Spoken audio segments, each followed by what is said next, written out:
गौरजी के अड़ाउल दवनवा भावेला, गौरजी के अड़ाउल के मलवा भावेला, शिवजी के शोभेला लीलारा पर चांद हो।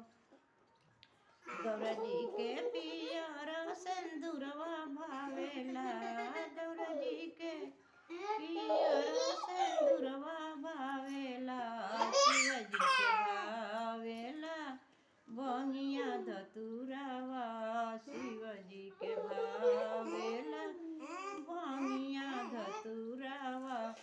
गौरजी लवंग कपूरावेला, के लवंग कपूरवा भावेला, शिव पार्वती के गोदिया में गणपत बालकवा शोभिले, शिव पार्वती के गोदिया में गणपत बालकवा